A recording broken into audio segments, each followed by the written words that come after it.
Kumpulah mereka bertiga naik ke lantai 2. Dibangunin sama mereka bertiga. Weh bangun deh. Gak bangun sih. Ya karena emang si Juna kan udah seharian capek dia. Mereka bertiga ngerasa kesel karena gak dapat respon. Jengkel mereka. Dipaksa untuk bangun. Kasar gitu loh ya. Kedebak. Video hari ini adalah video storytelling tapi formatnya marah-marah kayak reaction. Gua bener-bener gak ngerti ya 2025 nih apa sih yang dipikir nama manusia-manusia yang tinggal di bumi ini apa gitu. Isi kepala mereka tuh apa otaknya di sini tapi tinggal secuil sisanya pindah ke pantat apa gimana gak ngerti gua. Soalnya banyak kejadian-kejadian yang menurut gua nggak pernah gua bayangin zaman gua masih bocah akan terjadi di zaman-zaman ini gitu. Di dekat-dekat rumah gua tuh ada masjid. Mungkin beberapa dari lo pada juga tahu beritanya. Yang ada mbak-mbak lagi sholat, terus ada nggak tahu gue bisa ngomongin gak sih di YouTube. Satu itu. Yang kedua, yang di Masjid Sibolga kemarin juga kita semuanya pada tahu kan ada orang istirahat. Apa ya bahasanya ya? Kalau gue dulu zaman bocah dan lagi ngaji gitu dikajarin kalau orang lagi dalam perjalanan berhenti di masjid ya musafir. Tidur di masjid itu itikaf dan juga boleh. Gak apa-apa bahkan. Yang gak apa-apa itikaf dulu. Nanti setelah selesai istirahatnya baru sholat tahajud. Nggak jadi masalah gitu. Mungkin kita berbeda budayanya lah. Tapi di tempatku ya namanya masjid itu terbuka untuk umum. Gini deh logikanya gini deh. Di mana-mana pembangunan masjid itu biasanya kan infak dari mana lah, sumbangan dari mana, dari siapapun. Kita nggak milih bahkan mau yang kaya mau yang muda, yang penting siapa yang ikhlas masuklah sinilah untuk pembangunan masjid kita bersama nih. Kenapa pas sudah jadi nggak boleh gitu? Sama kayak ada masjid anak kecil nggak boleh masuk tuh udah aneh menurut gue. Mereka ngeluh nggak ada generasi penerus di masjid, nggak ada orang yang mau telaten ngurusin masjid segala macam. Lah kayak mana orang dari kecil aja udah lu larang. Sama cerita hari ini kita akan ngebahas Juna. Berat jadi Juna guys, serius berat jadi Juna nih. Istirahat. Jadi emang nggak ada tempat di kota itu, nggak ada saudara segala macam. Dia mau istirahat di masjid. Bahkan dia udah make sure tuh sama orang-orang sekitar masjid, boleh nggak sih gue istirahat di sini? Iya boleh. Gak pernah disangka kalau ini adalah akhir dari Juna hidup di dunia ini, di tempat guys masjid ini guys, gila. Bukan kayak di mana gitu maksudku, bukan di jalanan atau gimana. Kayak mana kelengkapannya, siapin kopi dan juga cemilan. Sini gue ceritain.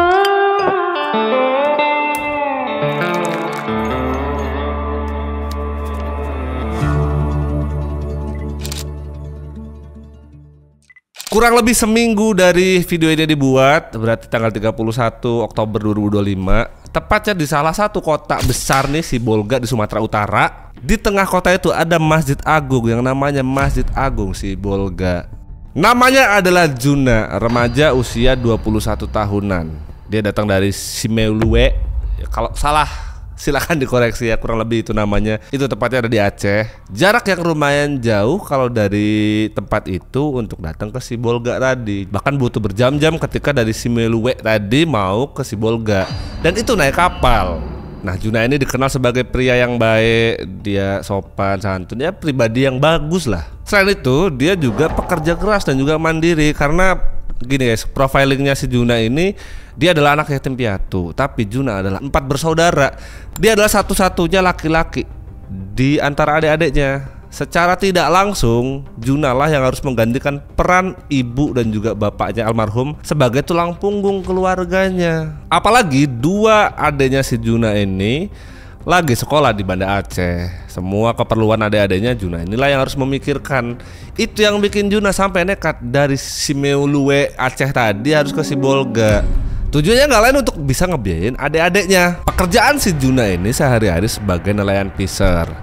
Nah kerjaannya si Juna inilah yang guys, kalau jadi nelayan pisir itu nggak sehari bisa pulang gitu loh, nggak bisa mut-mutan seminggu balik gitu. Bener-bener harus berbulan-bulan dia ketika udah melaut tuh harus nunggu berbulan-bulan untuk bisa pulang lagi. Seminggu sebelum si Juna ini berangkat melaut, dia sempat pamit sama adik-adiknya dan juga sama pamannya. Pamannya itu namanya Kausar Amin. Juna lah sempat bilang sama adik-adiknya, "Dek, abang mau pamit berangkat dulu. Kurang lebih abang bakal balik lagi nanti 3 bulan setelah abang berangkat." Tapi yang gak pernah disangka sama paman dan juga adik-adiknya Juna itu adalah pertemuan dan juga pamitnya Juna untuk terakhir kalinya. Long story short, sampailah si Juna ini di Sibolga. Kebetulan karena udah sampai di Sibolga, terus dia harus nunggu kapal sebelum berangkat. Masih ada beberapa waktu gitu loh. Jadi dia harus stay dulu di sana. Tapi sayangnya si Juna ini di Sibolga gak punya saudara, relasi atau siapapun gitu.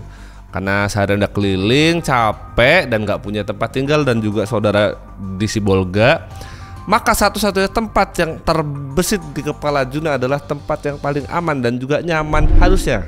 Ya, setahu gue juga begitu memang. Makanya si Juna lah memutuskan untuk bermalam di masjid. Nah, si Juna ini gak tiba-tiba kepikiran masjid nih gitu langsung datang terus tidur gitu, enggak. Dia datang ke masjid ya dengan sopan. Dia bahkan izin dulu sama orang yang ada di sekitaran masjid.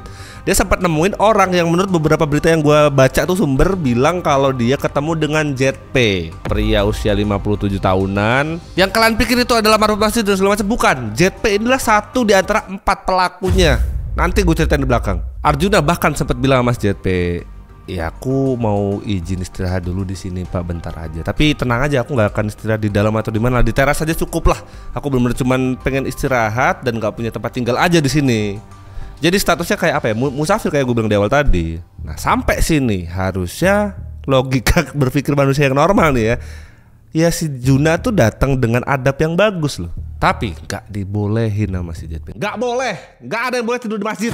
Gitu yang dibilang sama si JP. Tapi yang Juna udah nggak ada pilihan lain daripada dia digelandang di jalan gitu segala macam. Ya udahlah di masjid nggak apa-apa, nggak boleh di dalam juga nggak apa-apa, nggak boleh di teras juga nggak apa-apa. Gua di pojokan teras. Akhirnya si Juna tidurlah, dia istirahat sebentar di pojokan teras depan. Karena menurut Arjuna kalau di pojokan teras depan kan udah gak ganggu siapapun gitu loh.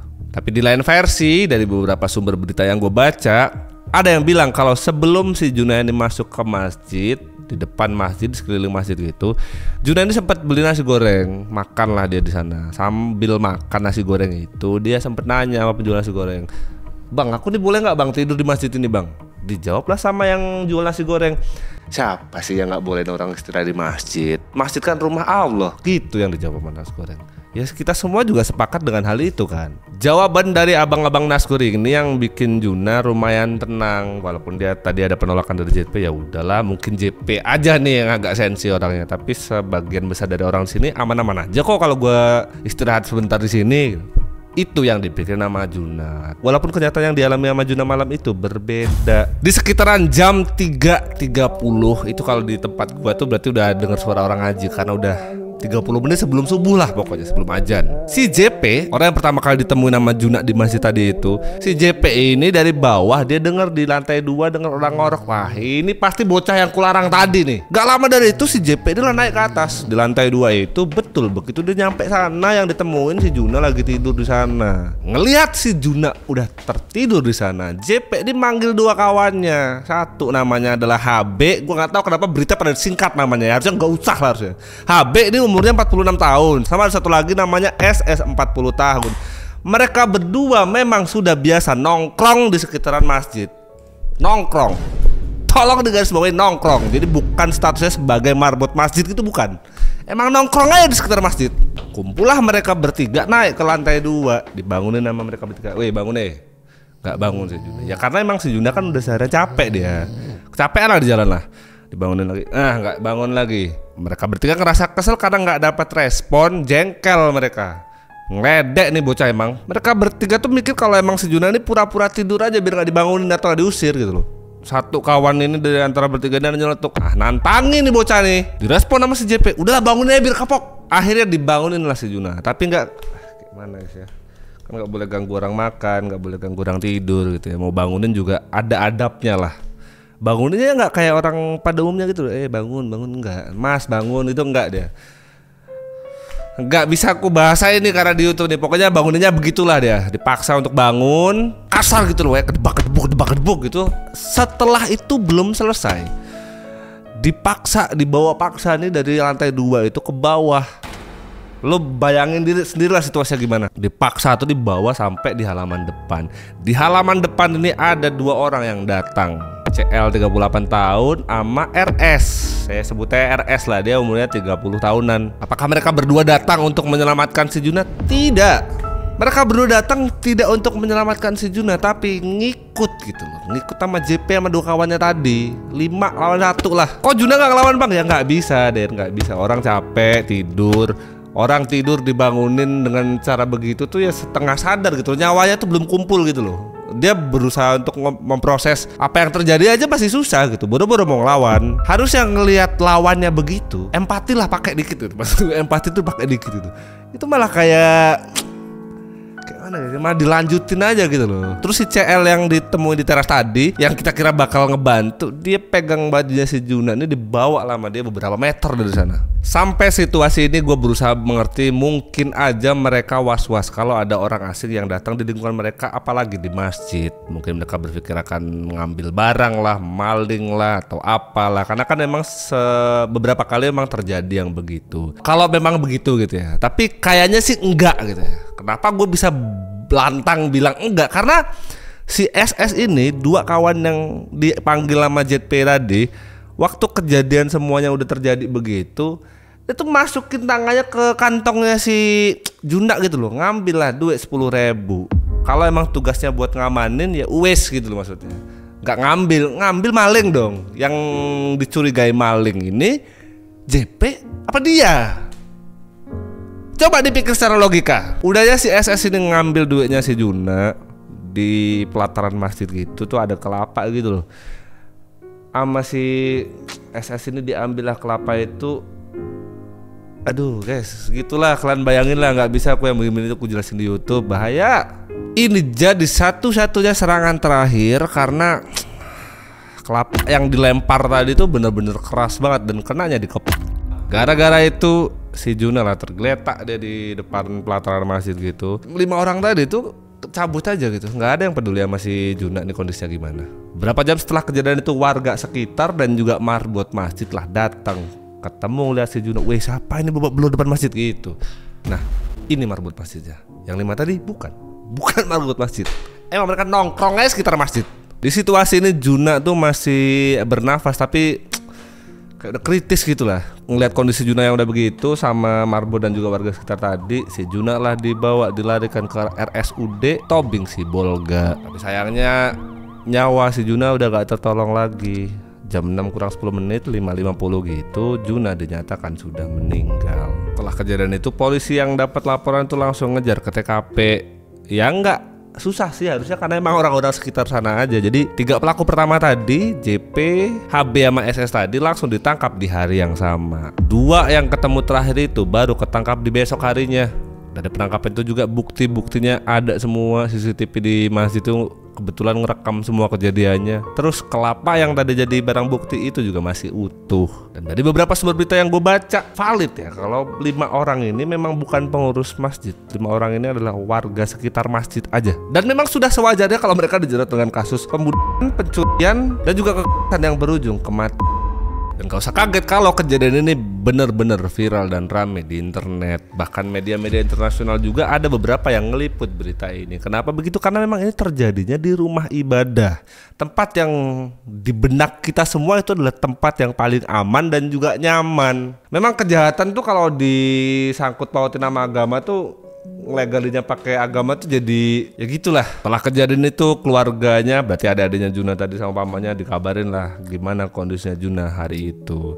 Tapi dengan kondisi keluarga yang memang tidak berkecukupan, bahkan mereka tidak bisa mengembalikan jenazah Arjuna tuh pulang lagi ke kampung halamannya, maka si Juna harus dimakamkan di Sibolga, kota dan juga tempat yang bukan tempat lahir dia. Terus kasus ini banyak bikin ormas dan juga pemuka agama tuh pada angkat bicara gitu lah. Menurut mereka tidur di masjid itu nggak dilarang, nggak apa-apa gitu. Yang nggak boleh tuh kampanye di masjid. Kalau lo ngomongin soal ekonomi tapi kemaslahatan masjid segala macam sih mungkin nggak apa-apa gitu loh. Tapi kalau berbisnis di masjid itu nggak boleh. Itu sih tahu gue gitu. Kalau salah koreksi gue ya. Kampanye juga nggak boleh di masjid. Sekarang aneh. Tindak kejahatan kejadian di masjid. Orang kampanye nyari suara di masjid. Itu dia kronologi kasus yang lagi rame si Juna di Masjid Sibolga. Gue pribadi mau nyampein bela sungkawa ke keluarga, sama semoga kita semua dapat pelajaran penting lah dari sini. Kebetulan alhamdulillah saya dilahirkan secara muslim, jadi memang alhamdulillahnya saya beragama Islam yang mayoritas di negara kita. Ya kita harus belajar dari peristiwa ini kalau ternyata musuh terbesar kita sebagai umat muslim itu bukan orang luar gitu, justru orang-orang yang ada di dalamnya. Sehat-sehat dalam beriman, jangan lupa sholat, teman.